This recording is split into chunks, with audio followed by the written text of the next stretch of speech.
Hello. Um, I hope that your day is going well or that it went well, and I hope that your evening is going well and that you can rest easy and wake up tomorrow morning to a beautiful new day with new joy and new mercy and just new opportunity. And yeah, I wish you well. So I want to continue reading from The Hidden Life of Trees by Peter Wohlleben, and we are at chapter 20. Oh wow, okay. Basically about halfway through the book. Anyway, so yeah, it's been interesting. And I'm very glad to hear about the people that actually went and got the book and started reading the book for themselves as well. I think that's absolutely great. Yeah. Anyway, oh yes, if you have any recommendations for a book after this one, please just comment it below, or comment it wherever you want to comment it on my profile. Okay, so the title of this chapter is Community Housing Projects. The sound of that is already amazing.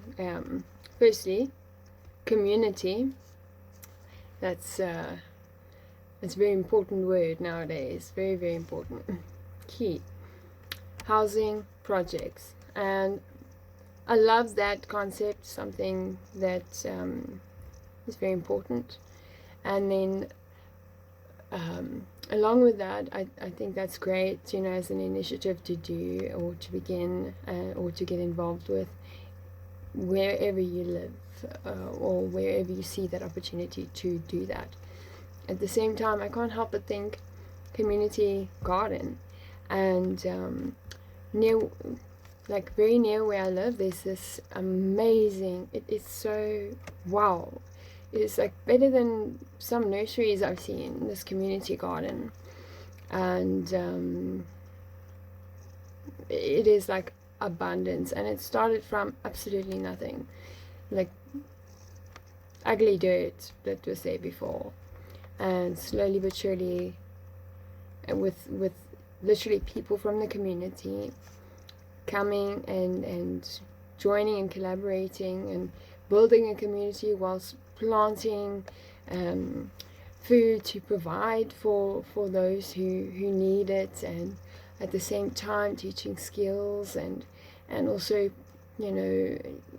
altogether giving that sense that you're doing something meaningful, and you've got a place, and you've got a place to go to where you work, and by that I mean where you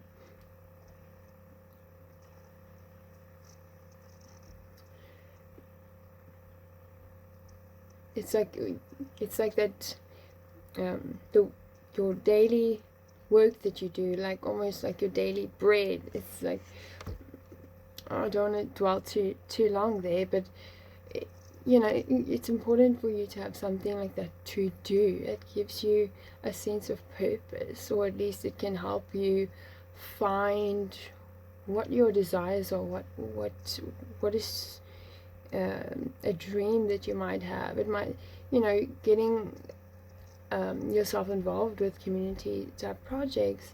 You might just meet someone, or there's so many possibilities, but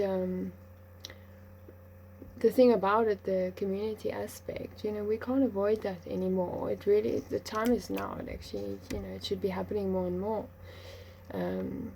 whether it's community projects or coming together as a community. And I understand that it can start very small. I mean, in fact, in many cases it does start small.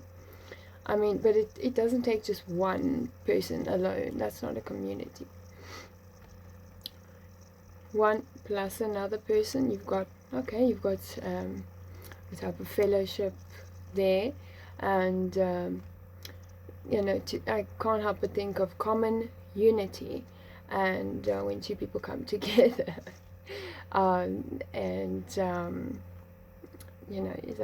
that's definitely embodying that concept. And then you can slowly seek to grow and to add another and start to work on things that you can build on, and really create something great that is long lasting, that you can pass on, that's got a legacy with it, that's got teaching with it, that's got the potential to also grow and improve and almost upgrade and be able to adapt and be able to expand and equip people, and also provide, a type of, for lack of better words, say philosophy, or a bed for where philosophies of life can be birthed, just for people to sort of find and take a hold of, and go with. And anyway, I feel like I'm not getting to the. Yeah, I'm slightly distracted, but it's more like I've just got these like pictures and visions in my mind that I just wish I could just place. I wish I could articulate it better. That's something that I really would love to improve on. Yeah, it's weird, as I've grown older, I think it's because of the amount of content. Sometimes I would think, not in pictures, that sounds like a little snapshot, more in like visionary, multi-dimensional things. It's more than a picture, it's like a vision type of thing. Idea plus imagination on steroids, with content and details in it, like this map which extends, and it's very dynamic. And I love to see that, and I just, would love to also be able to map that on in a practical way, in words, or, in sort of plans or whatever, or at least in a conversation where it makes some sense, or where or find the words which match what the vision is in my head, and sort of take from different pieces and then start to put that together and find a cohesive whole, with language that's apt, and to at least capture the gist. Because I've got dreams too, and I think that it's important for me, and it's important for many people, to sort of maybe step back and maybe sort of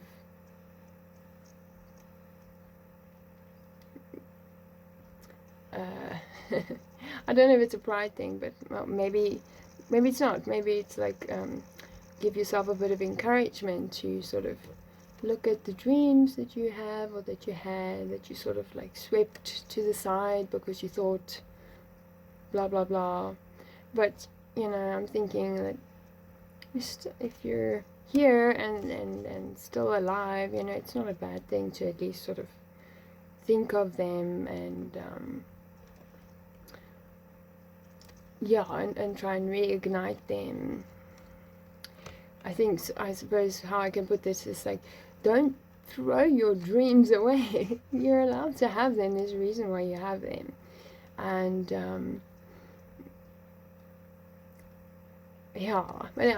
that's just a random concept. Now I've been speaking for 10 minutes and sorry. Okay, I'll start. Okay. Even if mature trees have now grown too thick for many of the activities I've described so far, animals are happy to go on using them. These giants can become coveted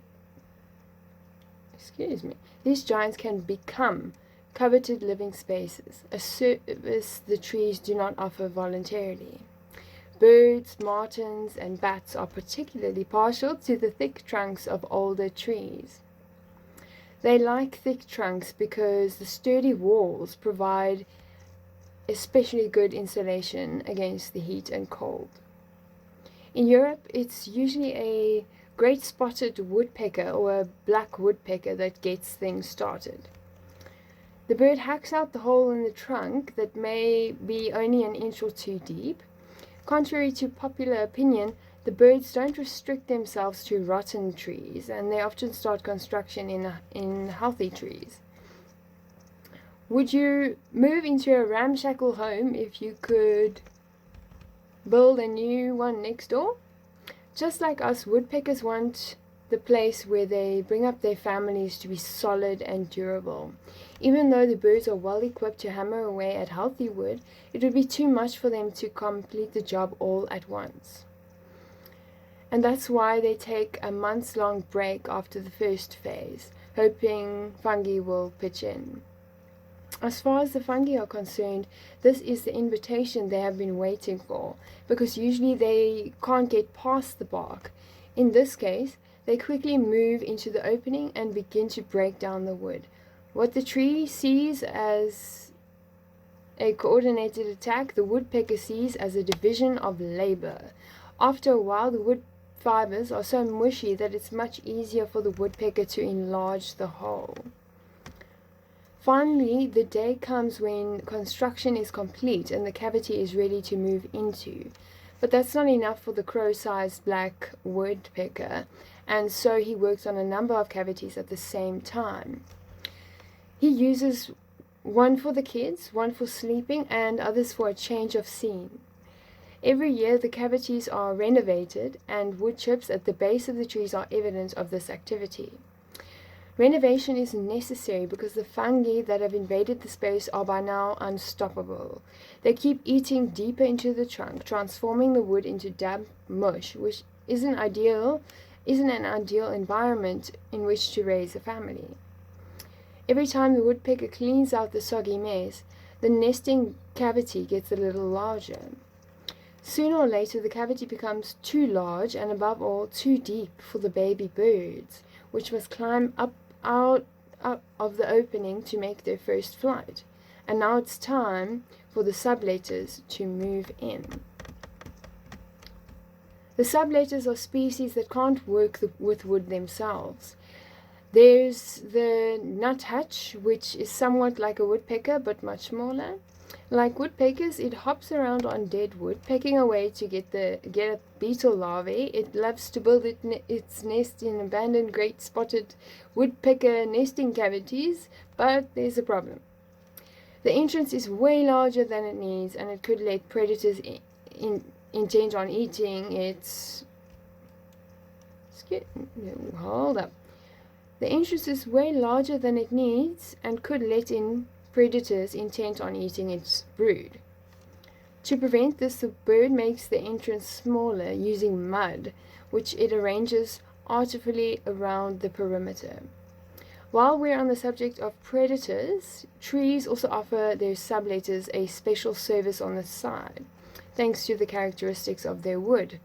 Wood fibers conduct sound particularly well, which is why they are used to make musical instruments such as violins and guitars.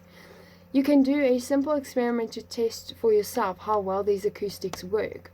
Put your ear up against the narrow end of a long trunk lying on the forest floor and ask another person at the thicker end to carefully make a knocking or scratching sound with a pebble. On a still day, you can hear the sound through the trunk incredibly clearly. I've got to do this. Oh my goodness. So do you. Please do it. Let me know how it goes. Even if you lift your head. Birds use this property of wood as an alarm system for their nesting cavities. In their case, what they pick up is not a benign knocking, but scrabbling sounds made by the claws of martins or squirrels. The sounds can be heard high up in the tree, which gives the birds a chance to escape. If they are young in the nest, they can try to distract the attackers, though such attempts are usually doomed to failure. But at least the parents escape with their lives and can compensate for their loss by raising a second brood. And that's sure. Acoustics are not so important for bats, for they have completely different concerns. Some species of these tiny mammals need a lot of tree cavities at the same time to raise their young. In the case of Bechstein's bats, which live in Europe and Western Asia, small groups of females raise their offspring together. They spend only a few days in the same quarters before it's time to move on. The reason for this is parasites. If the bats were to spend the whole season in the same cavity, there would be a parasite population explosion and they would torment the winged nocturnal hunters mercilessly. Short moving cycles take care of this by simply leaving the parasites behind. That sounds like a very good strategy. Wow. Lekker. Owls don't fit very well into woodpecker cavities, and so they must be patient for a few more years. Over time, the tree continues to rot, and sometimes the trunk splits open a bit more so that the entrance gets bigger. It's interesting that he's calling it an entrance. It's so interesting. Wow. And I mean, they're talking about renovation and home building, tree, obviously. And that's creative words, but they make sense. And, what other words are you supposed to use? Okay, sorry. Over time, the tree continues to rot, and sometimes the trunk splits open a bit more so that the entrance gets bigger. And sometimes there is a series of woodpecker cavities up the trunk that speeds the owl's entrance. These are like woodpecker apartments stacked on top of one another. As the process of decay progresses, they slowly merge into each other, and when that happens, they are ripe for the arrival of the tawny owl and his friends. And what about the tree? Its efforts to defend itself are in vain. And it's too late to mount an attack against fungi anyway, because by now the floodgates have been open to them for years. But the tree can lengthen its lifespan considerably if it at least manages to get a grip on its external wounds. If it manages to do this, it will continue to rot on the inside. However, externally it will be as stable as a hollow steel pipe and can survive for another 100 years. You can spot these attempts at repair if you see bulges around the edges of a woodpecker hole. Despite its best efforts, the tree rarely makes headway on closing the entrance. Usually the merciless builder simply pecks the new wood away. The rotting trunk now becomes home to a complex living community.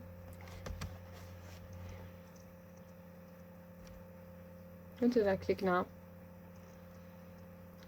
Where? Wood ants move in and chew the moldy wood to make their papery nests. They soak the nest walls with honeydew, the sugary excretions of aphids. Fungi bloom on the substrate and their fibrous web stabilizes the nest. A multitude of beetles are drawn to the mushy, rotten interior of the cavity. Their larvae can take years to develop, and therefore they need stable long-term accommodation. This is why they choose trees, which take decades to die and therefore remain intact for a long time. The presence of beetle larvae ensures that the cavity remains attractive to fungi and other insects, which keep a constant supply of excrement and sawdust raining down into the rot. The excrement of bats, owls, and dormice also drops down into the dark depths. And so the rotten wood is constantly supplied with nutrients which feed species such as the blood-necked click beetle, or the larvae of the European hermit beetle, a big black beetle that can grow up to 1.5 inches long. Hermit beetles are very reluctant to move and prefer to spend their whole lives in a dark hole at the base of a rotting tree trunk. And because these beetles rarely fly or walk, whole generations of the same family can live for decades in the same tree. And this explains why it is so important to keep old trees. If they're cleared away, these little black guys can't just wander over to the next tree. They simply don't have the energy to do that. Even if one day the tree gives up and breaks off in a storm, it has still served the community well. Even though scientists haven't fully researched the relationship yet, we do know that high species diversity stabilizes the forest ecosystem. The more species there are around, the less chance there is that a single one will take over to the detriment of the others, because there's always a candidate on hand to counteract the menace. And even the dead tree trunk can offer a valuable service managing water for living trees, merely because it is there. And we've already seen in chapter 17 woody climate control. And you can, I did go through that chapter, and so that you can find it in the folder. Yeah, so that is okay, that's the end of chapter 20. Thank you for your time and attention. By the way, okay, I'm not gonna say now. Okay. So moving on, chapter 21 is obviously next, and that title is Motherships of Biodiversity. I think that sounds very interesting. Cool. So I hope that you're not I really hope that you're not having to live a life as one of those black beetles at the bottom of the tree hole in darkness the whole time, that you can't move. I hope that you don't feel that way. Because as I was reading that, I was like, gosh, I've been there. I think I've been there, you know. And it's not, as a human, it's not the best life that you can live. And you don't have to settle for that. And I don't know where I'm going with this, so maybe I should just stop. But there's always light, even if it's dark. There's always light, even if it's dark. You can take that and ponder on it, test it out, and or just realize it and become grateful for it. In fact, you know, that's this tattoo. I've got a couple on my hands and on my fingers, so each of them means a different thing. But this one, and this is, you know, not the middle finger.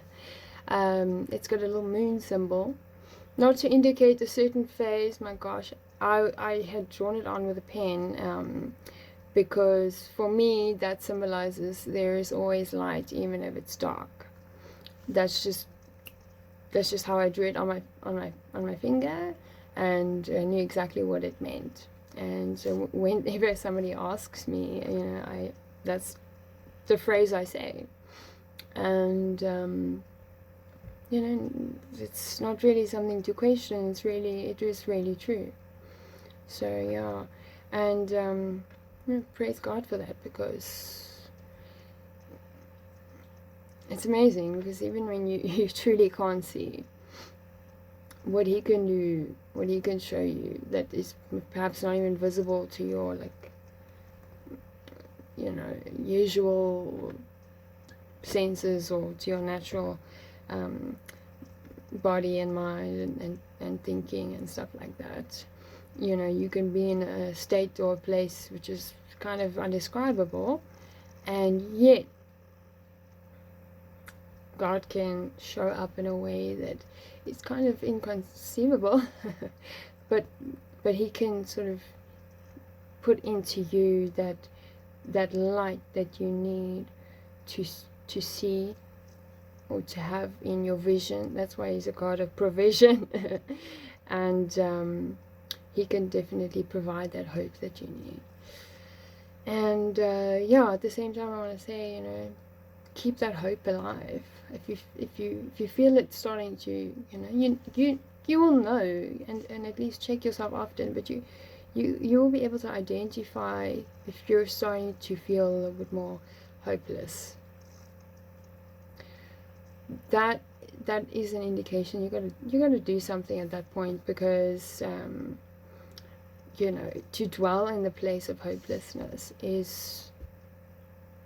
that's not life-giving at all. And to be honest, that, you know, that's something that stirs something inside my heart, because, you know, if I think of that and I think of other people, I just love to just find that person or those people, and sort of just pull them out of that darkness. You know, that is something so strong that, I don't know if you ever have that type of yearning. You just want to, or you have that feeling that there's something or someone, or I don't know how to describe it, or I don't know, maybe it's because I'm aware of that so many people are sort of like, it's not that they're hiding, but it's maybe that they're stuck, and I wish I could just know the places to go to kind of reach my hand and pull them out of that darkness, just because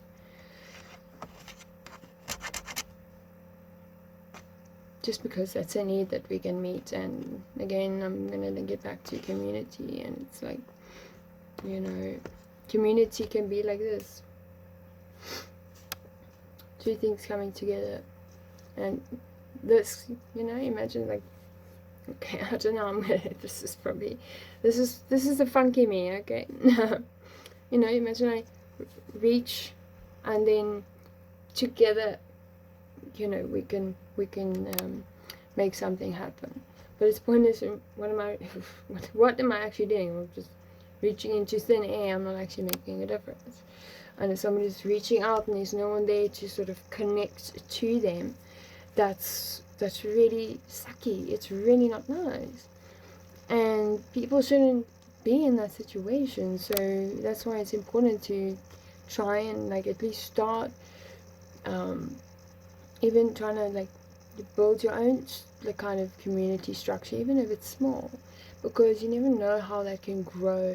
Maybe that can, your sphere of influence can overlap somebody else's, and, you know, then a couple of pods or whatever sort of start to overlap, and then it's like link, and it's just this emergent, I don't know.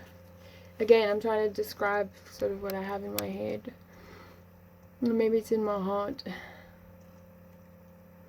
And yeah, I will say, yes, I do need to figure out how I can do that for other people, because, you know, on the one hand, I have this yearning to become part of a community, but at the other hand, you know, it's almost stronger.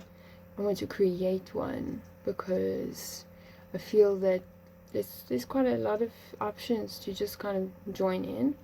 And, you know, to be honest, sometimes, like, you know, I'll find that, oh, okay, it's I don't exactly fit in here, or this is not where I'm needed, or there can be different reasons. But yeah, I've got this sort of strange thing. I want to create something, and whether it's a type of community or whether it's like maybe I could start a small group of some sort. Anyway, I don't know. I would just really love to help people in a more practical way, because I think that really adds value to life and it adds meaning. And I'm very aware that life is not about me. And when things sort of get to a place where suddenly like the focus is on me and I'm aware of myself, and it's kind of like that me, myself and I place. I don't like to be in that place at all. I really don't. It's just that takes quality of life and just out the window. And it's taken hard work to know what to do in those cases in order not to kind of also jump out the window, or to act on those type of feelings that go with that. I know that I'm being vague right now, and I'm doing that on purpose because I don't want to raise some like hectic, heavy subjects, but I'm just trying to sort of give contrast to what I'm trying to say. So there's certain things that I've learned to do to try and like get out of that space, because I mean you can't survive, you can't grow, things get dimmer, when you are in that space of like me, myself and I. But sometimes you can find yourself in a place like that, and you've got to deal with you, yourself, and you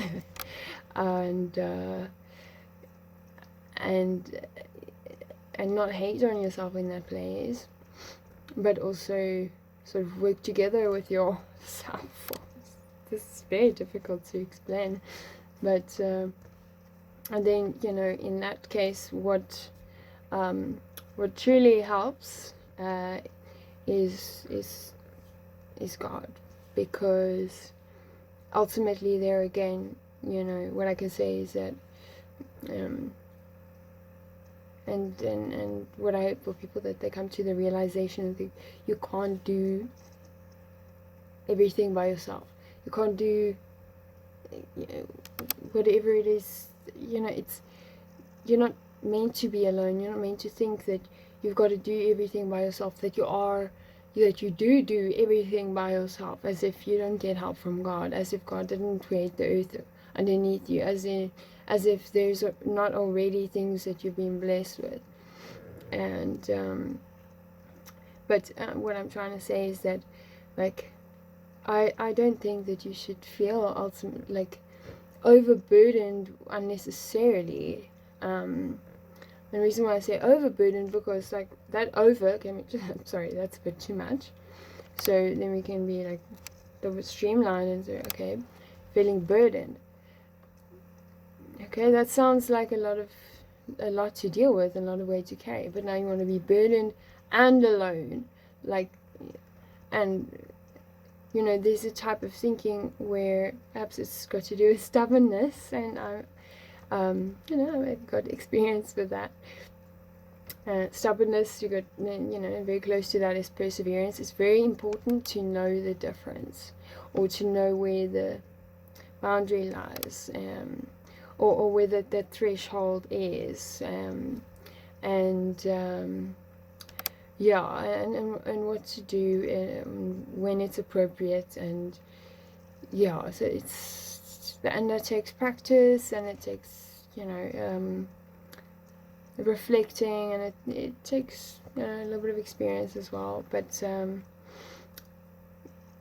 or at least trying to draw from your experiences of life and then learn from that, and then use what you've learned as something that you can incorporate into, I don't know,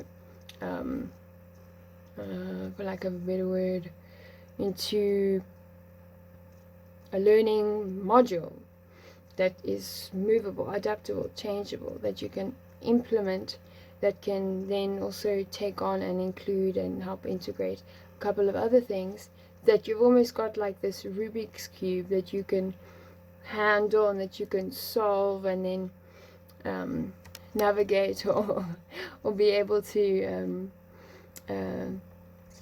or there's like that can be your mechanism for coping, that you could build the skills up to be able to do and not get frustrated by, but and it's like a practice that you can do, and it's not necessarily destructive. So I think it's also important to sort of help yourself and other people by trying to and I think it's important to sort of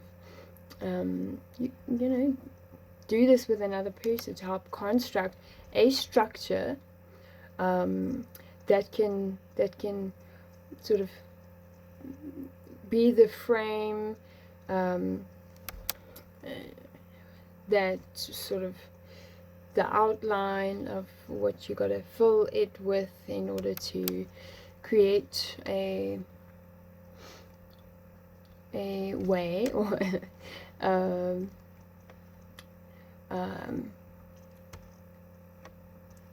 I almost want to say portal, but that's really not appropriate. A tool, mechanism, function, not quite function, blah blah blah. Just a way that you can be able to utilize and know and trust that it works, and that you can build on top of that, and it can come along with you as you age and grow older, and it's teachable, and it's something that is reliable as well, and it's something that keeps you out of destruction, and it's something that can help get you stable, and also help facilitate making those spaces in your life, in your mind, in time, in which you can possibly engage in things like that bring you joy, that bring you light, that engage the parts of you that have been deadened and dormant for a while because of lack of structure. But now I feel like I'm getting a bit cosmically tangential or whatever. But anyway, I suppose I'll end